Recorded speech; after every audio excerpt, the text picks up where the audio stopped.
Today we are going to discuss about caste system. Caste system भी उसी concept से concern है जो हमने पहले डिस्कस किया था, known as social stratification, division of people on the basis of their status. So form of stratification in which status is determined by birth and is lifelong. तो इसको हम कह सकते हैं कि this is basically caste. And वैसे भी status is divided into two types, like we have achieved status and we have ascribed status. ascribed वही होता है जो वी इंडो करते हैं at birth, and again the achieved status is a status that we achieve with the help of our efforts, अपनी मेहनत से वो हासिल करते हैं. अब इसमें आगे कॉन्सेप्ट यही है कि कास्ट सिस्टम पहले तो no doubt in countries like Pakistan, India and Bangladesh, Sri Lanka, तो यहाँ पे कास्ट सिस्टम की एक बहुत बड़ी इंपॉर्टेंस हमें नज़र आती है. स्पेसिफिकली इंडिया में तो कास्ट सिस्टम आज भी बहुत ही मजबूत है. एंड अगर कोई लो स्टेटस में पैदा हो जाता है, इट मीन्स के लाइक लो कास्ट में पैदा हो गया. वैसे तो मैं इसमें बिल्कुल नहीं मानता, ना ही किसी को मानना चाहिए कि कोई कास्ट लो है और कोई जो है वो हाई है. लेकिन ये है कि अगेन एक कॉन्सेप्ट तो है, उसकी मौजूदगी तो है, तो जब भी हमें उसको डिस्कस तो करना पड़ेगा. तो अगर कोई for instance so call low status में पैदा हो जाता है, लो कास्ट में पैदा हो जाता है, तो फिर it is again very difficult, in fact it's impossible कि आप उस स्टेटस को फिर चेंज कर सको. क्योंकि कितना भी आप अचीव कर लो, लेकिन वो कास्ट हमेशा उस कास्ट की वजह से वो स्टेटस लो ही रहता है. And then a caste system is build on ascribed status. और अचीव तो चलो एक इंसान अपनी मेहनत से एक प्लेस बनाता है अपनी.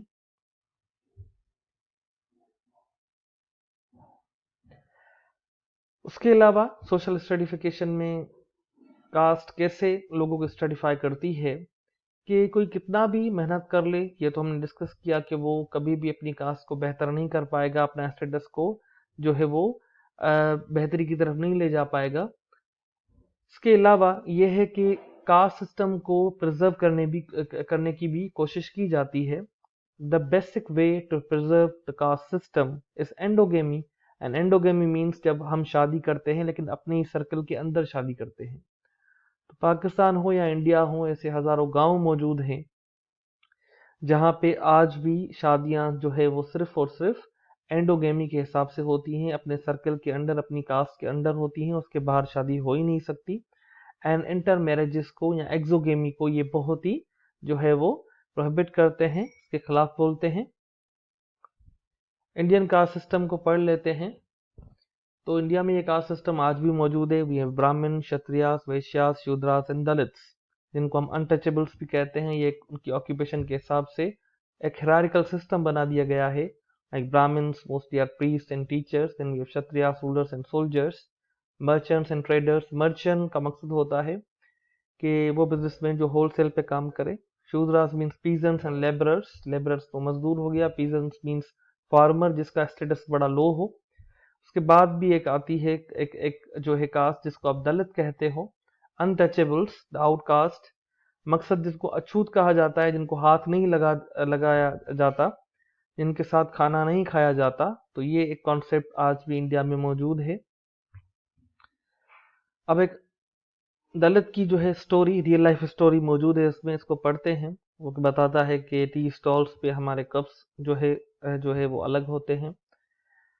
एंड उसके अलावा वो बड़े मैले कुचेले होते हैं. उसके अलावा 15 मिनट हम वॉक करके जाते हैं पानी भरने के लिए, क्योंकि गांव में जो वाटर टैप मौजूद है उसको हाथ लगाने की हमको इजाज़त नहीं है.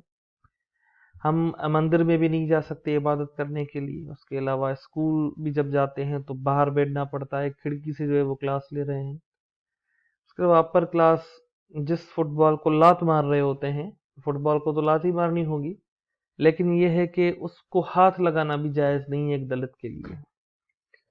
सो दीज आर द कंडीशंस जो आज भी मौजूद हैं. मैं ये नहीं कह रहा कि पाकिस्तान में कास्ट सिस्टम मौजूद नहीं है, लेकिन इतनी शिद्दत से मौजूद नहीं है जितना हमें इंडिया में नज़र आता है.